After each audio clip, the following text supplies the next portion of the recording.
Hello everyone and welcome back. आज की इस वीडियो में हम बात करेंगे बच्चों के लिए बेस्ट स्कूल कैसे चूज करें।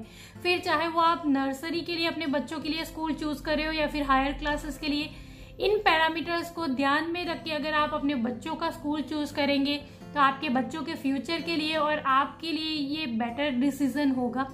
कई बार क्या होता है, हम सिर्फ दूसरों की देखा देखी कि पड़ोसियों के बच्चे जिस भी स्कूल में जाते हैं वहीं हम अपने बच्चों का भी एडमिशन करवा देते हैं, या फिर बहुत टाइम तो पेरेंट्स अपनी रॉन्ग डिजायर को फुलफिल करने में, सिर्फ शो ऑफ करने के लिए, सिर्फ दूसरों के सामने ये दिखाने के लिए कि मेरा बेटा तो वो दूर की इंटरनेशनल स्कूल जिसमें हर साल की फीस इतने लाख रुपए है उस स्कूल में पढ़ता है, सिर्फ ये दिखाने के लिए एक रॉन्ग डिसीजन लेते हैं। कई बार वो स्कूल आपके बच्चों के लिए बेस्ट नहीं होती है।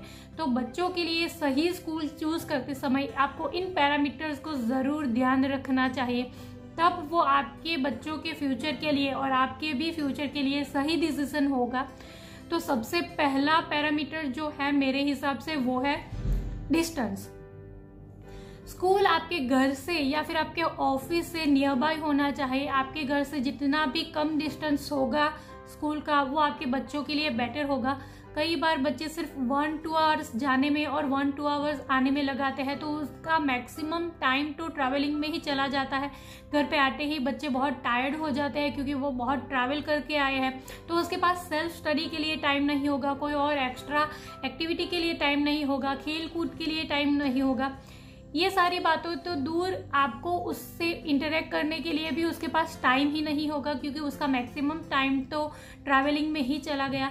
तो स्कूल नियर बाय होगा तो उसका ट्रैवलिंग का जो ये टाइम है वो थोड़ा कट ऑफ हो जाएगा और वो टाइम आप उसके कोई और स्किल को डेवलप करने के लिए यूज कर सकते हो।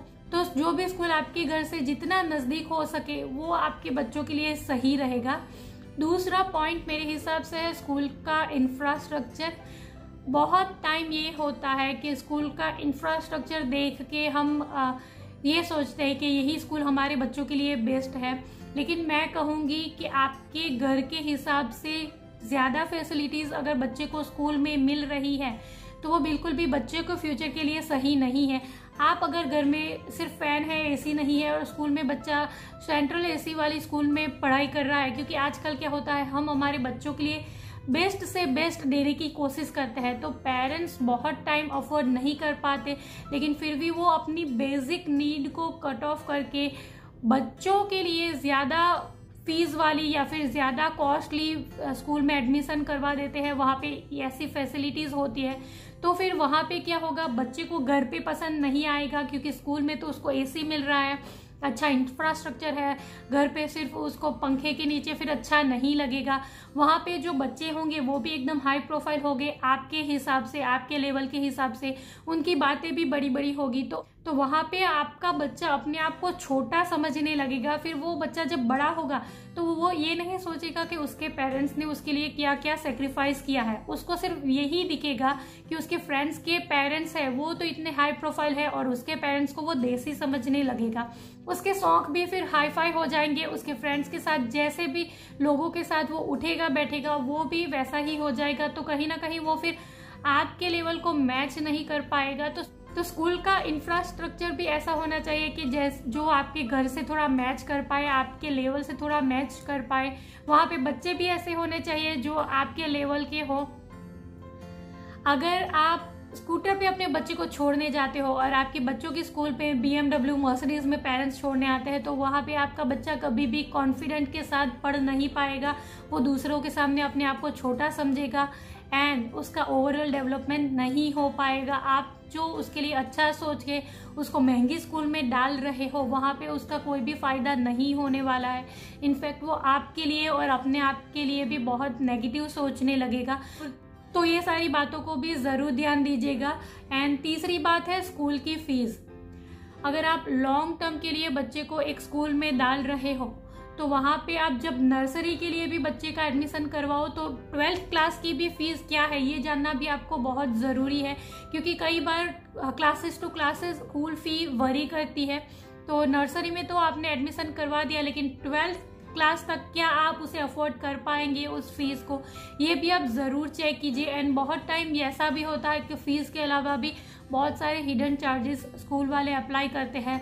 तो जब भी आप फॉर्म लेने जाओ स्कूल में एडमिशन के लिए, तो उस टाइम आप बिल्कुल ना कतराएं उनसे ये पूछने से कि इसके अलावा भी और कोई हिडन चार्जेस है या नहीं। और ये भी ज़रूर चेक करें कि जितना भी आप पे कर रहे हो in terms of quality, in terms of academics, in terms of को करिकुलर एक्टिविटीज़, आपके बच्चे को वो रिटर्न मिल पाएगा या नहीं, तो ये जानना भी बहुत ज़रूरी है। चौथी बात जो आपको ज़रूर ध्यान में रखनी चाहिए वो है एकेडमिक एंड को करिकुलर एक्टिविटीज़। एकेडमिक्स रिजल्ट आपको स्कूल के ज़रूर चेक करना चाहिए। जो भी स्कूल में आप अपने बच्चों का एडमिशन करवा रहे हो तो मोस्टली एसएससी एंड एचएससी के पिछले 3-4 सालों के क्या रिजल्ट आ रहे हैं ये आपको ज़रूर देखना चाहिए। ज़रूरी नहीं कि वो नेक्स्ट ईयर भी ऐसे ही रिजल्ट आएंगे, लेकिन there is higher chance to repeat. तो एकेडमिक रिजल्ट स्कूल के क्या होते हैं ये भी आपको ज़रूर ध्यान देने चाहिए। एंड स्कूल में आप बच्चों को सिर्फ पढ़ाई करने के लिए तो भेजेंगे नहीं, तो एकेडमिक्स के साथ साथ वहाँ पे को करिकुलर एक्टिविटीज़ भी क्या होती है ये भी आप ज़रूर चेक करें। आप स्कूल में जब भी एंट्री लेते हो तो वहाँ पे बहुत सारे बोर्ड्स के ऊपर आपको बहुत सारे फोटोग्राफ्स मिलेंगे, तो उनको आप ज़रूर ऑब्जर्व करें कि एकेडमिक्स के अलावा यहाँ पे कैसी कैसी एक्टिविटीज़ होती है। कोई डांस के फोटोग्राफ्स या फिर कोई आर्ट एंड क्राफ्ट वर्क के फोटोग्राफ होंगे, या फिर खेल कूद में बच्चे कैसे परफॉर्म करते हैं उनके फोटोग्राफ्स होंगे, तो वो आप ज़रूर चेक करें। एंड ज़रूर इंश्योर करें कि स्कूल के पास एक बड़ा सा प्लेग्राउंड, प्ले एरिया बच्चों के खेलने के लिए है या नहीं। आपको स्कूल बच्चों को सिर्फ पढ़ाने के लिए नहीं भेजना चाहिए, वहाँ पे ये सारी एक्स्ट्रा एक्टिविटीज़ के ऊपर भी स्कूल को ज़रूर फोकस करना चाहिए, तभी वो स्कूल बेस्ट होगी आपके बच्चों के लिए। एंड उसके बाद सेफ्टी एंड सिक्योरिटीज़ के लिए स्कूल क्या क्या कर रहा है ये भी आप ज़रूर चेक करें। स्कूल के गेट के बाहर एक कोई गार्ड ज़रूर होना चाहिए। स्कूल की बाउंड्रीज इतनी ऊंची होनी चाहिए कि बच्चे बिना पूछे स्कूल से बाहर ना आने चाहिए, या फिर बाहर से कोई बिना परमिशन अंदर एंट्री तो नहीं कर रहा, ये भी आपको ज़रूर ध्यान देना चाहिए। स्कूल के स्टाफ एंड बच्चों के अलावा वहाँ पे कोई बाहर का बिना परमिशन एंट्री वहाँ पे नहीं मिलनी चाहिए, तभी वो आपके बच्चों की सेफ्टी के लिए सही रहेगा। एंड वहाँ पे जो मौसी वगैरह है जो काम करते हैं उनके बैकग्राउंड के बारे में स्कूल इन्फॉर्मेशन रखता है या नहीं ये भी आपको ज़रूर चेक करना चाहिए, तभी वहाँ पे आपका बच्चा सेफ एंड सिक्योर है। तो ये सारी बातों का भी आप ज़रूर ध्यान दीजिएगा। एंड उसके बाद है टीचर स्टूडेंट रेशियो। हमारे टाइम में क्या होता था, गवर्नमेंट स्कूल में एक टीचर होते थे और उसके ऊपर 60 स्टूडेंट्स होते थे, तो वहाँ पे एक टीचर सारे बच्चों के ऊपर ध्यान तो नहीं दे पाएगा।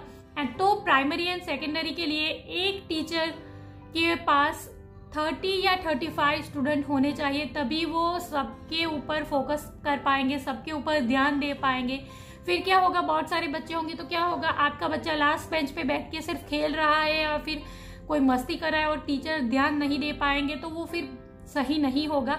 तो 30 या 35 बच्चे होने चाहिए प्राइमरी एंड सेकेंडरी के क्लास के लिए, और उनके साथ एक टीचर होना चाहिए। अगर प्री प्राइमरी, नर्सरी या फिर किंडरगार्टन के बच्चों के लिए बात करूं तो 10 या 15 स्टूडेंट के ऊपर एक टीचर का होना बहुत ज़रूरी है, तभी वो सारे बच्चों के ऊपर ध्यान दे पाएंगे। तो टीचर स्टूडेंट रेशियो भी बहुत मैटर करता है। और एक बात आप ये भी ज़रूर चेक कीजिएगा कि वो स्कूल में बार बार टीचर चेंज तो नहीं होते रहते। अगर ऐसा है तो वो स्कूल आपके बच्चों के लिए सही नहीं होगा, क्योंकि कई बार टीचर्स को अच्छी सैलरी नहीं पे की जाती, तो वहाँ पे टीचर हैप्पी नहीं होंगे। टीचर भी बार बार स्कूल चेंज करते रहेंगे, तो टीचर अगर चेंज होते रहेंगे तो वो आपके बच्चों के लिए सही नहीं होगा, क्योंकि एक टीचर के साथ वो अगर फैमिलियर है और 6 महीने के बाद वो चेंज हो जाते हैं, दूसरे टीचर आते हैं, अगर ऐसा होता रहता है तो वो भी आपके बच्चों के लिए सही नहीं होगा। वहाँ पे भी आपके बच्चे ठीक से पढ़ाई नहीं कर पाएंगे या फिर आपके बच्चों की पढ़ाई को वो इफेक्ट कर सकता है। इंडिया में एसएससी, सीबीएसई, आईसीएसई, बहुत सारे और भी बोर्ड्स अवेलेबल है, तो इन सारे बोर्ड्स का पढ़ाने का तरीका भी अलग होता है। तो आप जिस भी स्कूल में अपने बच्चों का एडमिशन करवा रहे हो वहाँ पे कौन से बोर्ड को फॉलो किया जाता है ये भी आप ज़रूर चेक कीजिए। इन सारे बोर्ड्स के अंदर बहुत सारा डिफरेंस होता है, पढ़ाने का तरीका अलग होता है, तो ये भी आप ज़रूर इंश्योर करें कि पढ़ाई के लिए सिर्फ थियोरी को ना फॉलो करें, वो प्रैक्टिकल नॉलेज भी आपके बच्चे को ज़रूर देना चाहिए, तभी वो अच्छे से समझ पाए। तो ये बोर्ड्स भी बहुत मैटर करते हैं। तो इसका भी ज़रूर ध्यान दीजिएगा। तो इन सारी बातों का आपको ज़रूर ध्यान रखना चाहिए अगर आप अपने बच्चों के लिए बेस्ट फ्यूचर के लिए बेस्ट स्कूल ढूंढ रहे हो। तो आई होप कि मेरा ये वीडियो आपके लिए ज़रूर इन्फॉर्मेटिव रहा होगा। अगर आपको ये वीडियो यूजफुल लगा हो तो इस वीडियो का आप एक लाइक कर सकते हो। दूसरे पेरेंट्स के साथ भी इस वीडियो को ज़रूर शेयर कीजिएगा ताकि उनकी भी हेल्प हो। And this is all for today. Thank you for watching the video and bye.